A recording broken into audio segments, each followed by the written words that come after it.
And we obviously saw some trickery from BC. Obviously, that's the way a lot of teams may have to try to attack you guys with your defense. How much preparation do you guys put in for trick plays each week? We do. We practice the plays they've run. Sometimes we have to try to imagine the plays that they could run based off of some formations. But you have to give BC a lot of credit. They brought it. You could tell the bye week factored in.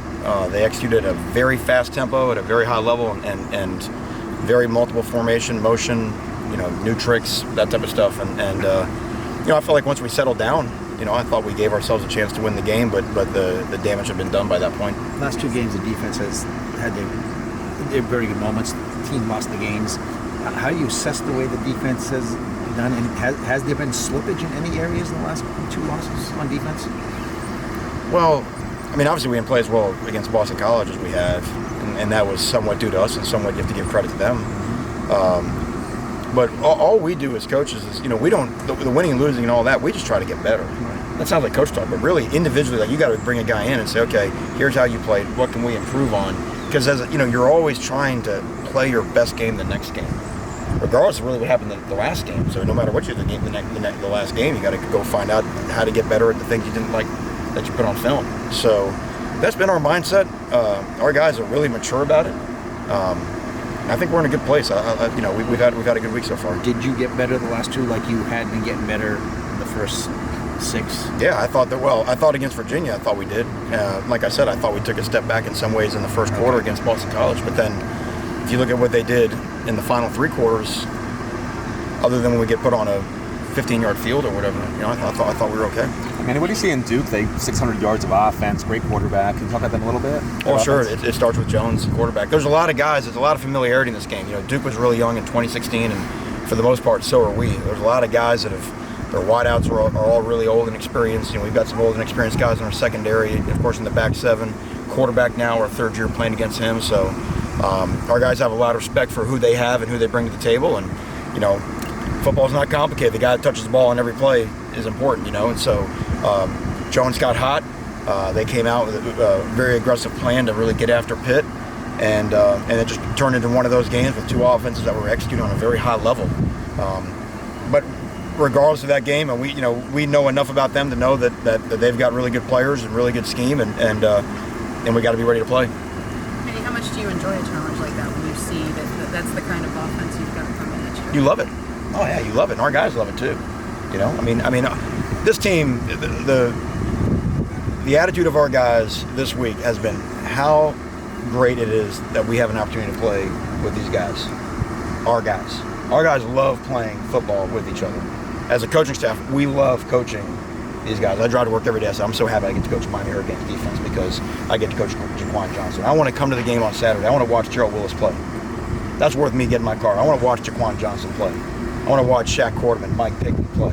We got a bunch of guys that, to me, I want to get out there and I want to watch those guys play because they're fun to coach, they're fun to play with from our teammates, and they're fun to be around. So their spirit, their attitude this week, understanding the challenge of what Duke is bringing in and our ability to go back and play at home, has really got us excited to play. And the resiliency they showed, like we said, the 3 first drives, it took them a little bit to get their feet under them, but they didn't hang their heads and they were able to bounce back.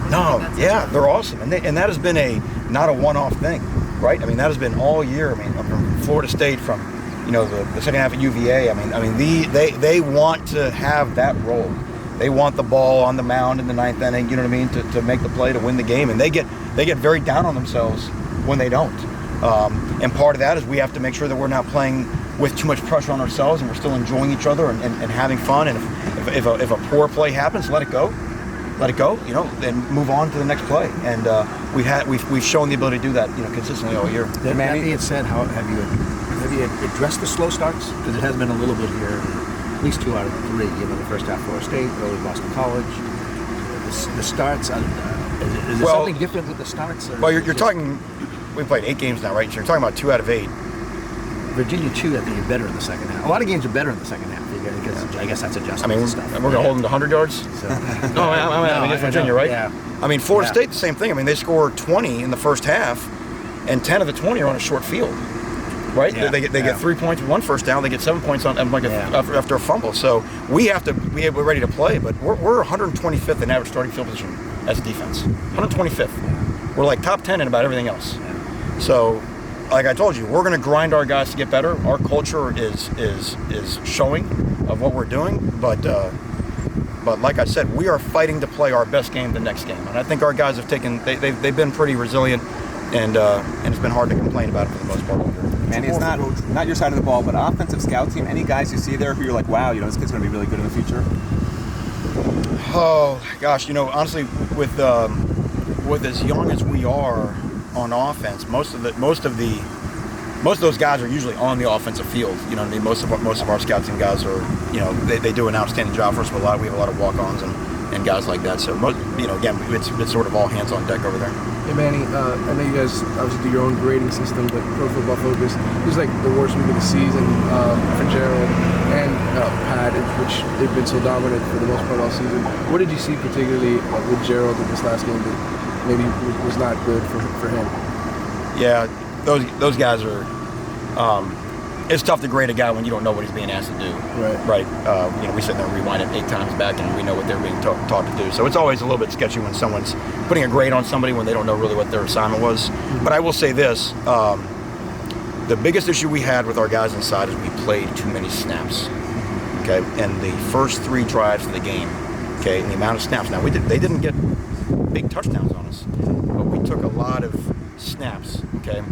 We have to do a better job. It's funny, remember at the beginning of the year, I was talking about why are we playing our depth? Why are we playing our depth? We needed our depth at Boston College. We needed those first 3 drives because the tempo they were going at, and it was like a 10-play drive, a 12-play drive. I mean, we played, I think, 40 snaps in the first 3 drives, which is our fault, okay? But for us to not roll guys, that takes the bite out of your defense. Okay, so there's one play where, Dylan runs sideways. We got the guy, against the Miami defense, that's a TFL. And everybody runs by him. And then half the team is sucking wind trying to chase him. The guy cuts back and takes all the way down to our 2-yard line. We held him to a field goal, but that was on the 3rd drive. That looked nothing like us. So the numbers that they were wearing, what we said that was a coaching error to have those guys in at that play because our effectiveness is just going to be down because of our fatigue level. And that's why we have to have depth. That's why big-time teams got to roll too deep. Because when you play against a team in this day and age that can push the tempo on offense, and make no mistake, Duke will do the same thing on Saturday. Okay, if you just sit there and clap and say they are not computer robots. Okay, these are guys that have gas tanks, and that gas tank's empty. We've got to get these younger guys and push them into the game. That's something that we really felt like we had to do a better job of the way the game unfolded on Saturday. Man, are you seeing a young guy or two that is impressing you either in practice that we don't see in games, that are showing signs that maybe you'd like to get them in more, or just that's doing well that maybe is just behind an upperclassman? Yeah, I think at all spots. I think you need to see John Ford, and I think he'll continue to get more snaps. I'd like to get Mike Smith more snaps, not a younger guy, but an experienced guy who's been practicing at a very high level. It could be, Javante Dean is really improved in October. DJ Ivey, Gervin Hall and Mari Carter at safety. We just got to get our guys in the game. We trust them, and I remember we talked about being the year we weren't playing a lot of snap counts. We were playing some 55 snap games, 61 snap games. BC brought us over to 80. So if a defensive player, especially the inside guy, defensive guy plays more than 50 snaps on the inside, there's no way he's playing at his best. So that's on us. Okay, thank you all so much. Happy Halloween.